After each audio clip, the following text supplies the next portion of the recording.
بسم اللہ الرحمن الرحیم۔ معلوماتی فیکٹ ٹی وی کے معزز ناظرین کو خوش آمدید۔ افغان جنگ کے دوران سوویت یونین کے ساتھ مل کر ہزاروں طالبان کو شہید کروانے اور 70 سالہ بوڑھے شخص کا ریپ کروانے والا شخص عبدالرشید دوستم ہے۔ وہ 70 سالہ بوڑھا شخص کون تھا، اس کا ذکر ہم ویڈیو کے آخر میں ضرور کریں گے۔ شاید ہمارے بہت سے ناظرین اس شخص کے نام کو ہی پہلی دفعہ سن رہے ہوں، لیکن عبدالرشید دوستم کا افغان پالیٹکس میں ایک اہم کردار رہا ہے۔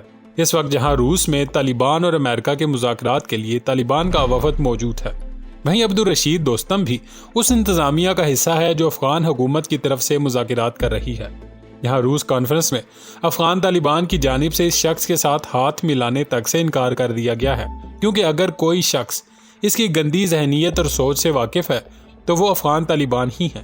افغانستان میں سوویت یونین کے خلاف جنگ کے دوران اگر کسی شخص نے غداری کا ثبوت دیتے ہوئے سوویت فوج کو نہ صرف افغان طالبان کے ٹھکانوں کا پتہ دیا بلکہ سوویت آرمی کے ساتھ مل کر ان کو شہید بھی کروایا، تو عبدالرشید دوستم ہی تھا۔ 2014 سے 2020 تک عبدالرشید افغانستان کا وائس پریزیڈنٹ اور اس سے پہلے یہ افغان نیشنل آرمی کا مارشل بھی رہ چکا ہے۔ گویا کہ یہ ایک ازبک ہے، لیکن نہ صرف سوویت یونین بلکہ 9/11 کے بعد جب امریکہ نے طالبان کے خلاف آپریشن شروع کیا تو اس شخص نے CIA کو وہ تمام معلومات فراہم کر دی جو افغان طالبان کو مارنے میں اہم ثابت ہوئی۔ اس کو افغانستان میں وار لارڈ کہا جاتا ہے اور اس کے بارے میں مشہور ہے کہ اس شخص نے تقریباً ہر جنگ میں جیتنے والوں کا ہی ساتھ دیا اور اپنے ملک کے ساتھ غداری کی۔ دشت لیلی مسیکر، جس کو اگر عام زبان میں کہا جائے تو دشت لیلی قتل عام، جس میں ہزاروں طالبان کو شہید کر دیا گیا تھا، جس کو ڈائریکٹلی مانیٹر کرنے والا شخص یہی عبدالرشید تھا۔ کہا جاتا ہے کہ 2001 میں جب امریکہ نے افغانستان میں انویڈ کیا تو کئی ہزار افغان طالبان کو قیدی بنا لیا گیا اور ان کو ایک جگہ سے دوسری جگہ منتقل کیا جانا تھا، لیکن ایسا کبھی ہوا ہی نہیں۔ ان طالبان قیدیوں کو کنٹینرز میں بند کر کے یا تو گولی مار دی گئی یا پھر زندہ دفن کر دیا گیا، اور یہ سب کچھ کرنے والی فوج کوئی باہر کی فوج نہیں تھی بلکہ جنبش ملی آرمی تھی، اور واضح رہے کہ اس آرمی کو بنانے والا شخص عبدالرشید ہی تھا۔ آج بھی افغانستان میں صوبہ جوزجان میں ان شہید طالبان کی قبریں موجود ہیں جن کو بے دردی سے یا تو قتل کر دیا گیا یا پھر کنٹینر سمیت ہی دفن کر دیا گیا۔ یہی وجہ ہے کہ افغان طالبان کی ایک بڑی تعداد اس شخص سے شدید نفرت کرتی ہے۔ اس کی گھٹیا ذہنیت کا اندازہ آپ اس بات سے لگا سکتے ہیں کہ کئی سال تک افغان حکومت کا نمائندہ اور ساتھی بن کر رہنے والا جب 1992 میں اسے محسوس ہو گیا کہ محمد نجیب اللہ جو اس وقت افغانستان کا صدر تھا اس کی حکومت گرنے والی ہے، تو اس نے اسے بھی دھوکہ دے دیا اور افغان طالبان کے ساتھ جا ملا اور اپنا ایک علیحدہ گروپ اور پارٹی بنا لی جس کو جنبش ملی کا نام دیا۔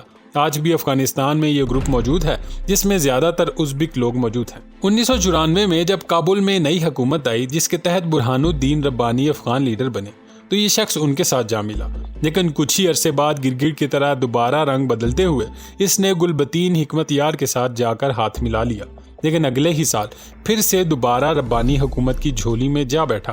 غرض کہ جتنا عرصہ یہ شخص افغانستان میں رہا اس نے اس پارٹی کا ساتھ دیا جو یا تو اچھی پوزیشن میں ہوتی یا پھر جیت رہی ہوتی۔ یہی وجہ ہے کہ آج بھی اسے نہ تو افغان طالبان اور نہ ہی افغان حکومت کچھ خاصی اچھی نظروں سے دیکھتی اور نہ ہی عزت کرتی ہے۔ اس کی حرکتیں دیکھتے ہوئے اسے کئی سال تک ملک بدر بھی کر دیا گیا۔ عبدالرشید دوستم کئی سال تک ترکی میں ذلیل و خوار ہوتا رہا، لیکن اس کے بعد کئی بار افغانستان آتا اور وہاں آ کر حکومتی صورتحال کا جائزہ لیتا اور پھر واپس چلا جاتا۔ 2001 میں امریکہ کی مدد سے افغانستان آیا اور ناردرن الائنس کو جوائن کرنے کے بعد اس نے وہی کام دوبارہ کیا جو اس نے سوویت یونین کے دور میں کیا تھا، یعنی کہ اب کی بار اس نے امریکہ کے ساتھ مل کر اپنے ہی بندے مروائے، جس کے بعد امریکہ کی ثوابدید پر نہ صرف یہ حامد کرزئی گورنمنٹ کا اہم حصہ رہا بلکہ 2011 میں یہ شخص نیشنل فرنٹ آف افغانستان کا ایک اہم لیڈر بن گیا۔ لیکن 2014 میں حالات اس وقت یکسر تبدیل ہو گئے جب عبدالرشید نے اشرف غنی حکومت کو جوائن کیا۔ اب کی بار اس شخص کو اہم ترین عہدہ دے دیا گیا، اسے افغانستان کا وائس پریزیڈنٹ بنا دیا گیا۔ لیکن 2017 میں عبدالرشید دوستم پر ایک ایسا الزام لگا جسے سن کر آپ شاید یقین ہی نہیں کریں گے۔ احمد SG نامی ایک شخص نے عبدالرشید پر یہ الزام لگایا کہ اس نے اسے بدترین تشدد کا نشانہ بنایا ہے، اب سے بے جام میں رکھا اور ریپ کا الزام تک اس پر لگا دیا گیا۔ احمد SG کوئی عام شخص نہیں تھا بلکہ جوزجان صوبے کا سابقہ گورنر تھا۔ SG جو کہ تقریباً 70 سالہ بزرگ شخص تھا، اس نے عبدالرشید پر الزام لگایا کہ اس نے خود اور اپنے گارڈز کے ساتھ مل کر نہ صرف میرا ریپ کیا بلکہ بدترین تشدد کا نشانہ بھی بنایا۔ اس الزام کے بعد عبدالرشید کو افغانستان سے نکال دیا گیا اور یہ دوبارہ ترکی چلا گیا، لیکن کچھ ہی عرصے بعد دوبارہ واپس آ گیا۔ 2018 میں ایک خودکش حملے میں یہ ہلاک ہونے سے بچ گیا۔ 2019 میں بھی طالبان کی جانب سے اسے دوبارہ مارنے کی کوشش کی گئی، لیکن یہ پھر سے بچ گیا۔ 2020 میں اشرف غنی اور عبداللہ گورنمنٹ نے دوستم کو مارشل رینک پر پروموٹ کر دیا۔ اتنا گھٹیا اور غلیظ ماضی ہونے کے باوجود آج بھی افغانستان اور افغان حکومت میں اس کے چاہنے والے لوگ موجود ہیں، اور یہ وہ سب لوگ ہیں جو سوویت یونین کے دور میں بھی اور امریکہ کے دور میں بھی نہ صرف اپنے لوگوں کو ڈالرز کی عوض مرواتے رہے بلکہ اب بھی طالبان حکومت کے خلاف برسر پیکار ہیں۔ لیکن اشرف غنی حکومت کی حالت ایک پپٹ گورنمنٹ سے بڑھ کر کچھ بھی نہیں ہے۔ یہی وجہ ہے کہ روس کانفرنس میں نہ تو امریکہ اور نہ ہی طالبان کی جانب سے عبدالرشید دوستم اور نہ ہی اشرف غنی کو کوئی بھی گھاس ڈالی گئی ہے، بلکہ دوستم کو تو ذلیل و خوار کیا گیا ہے۔ آپ ہمیں اپنی رائے سے ضرور آگاہ کیجیے گا۔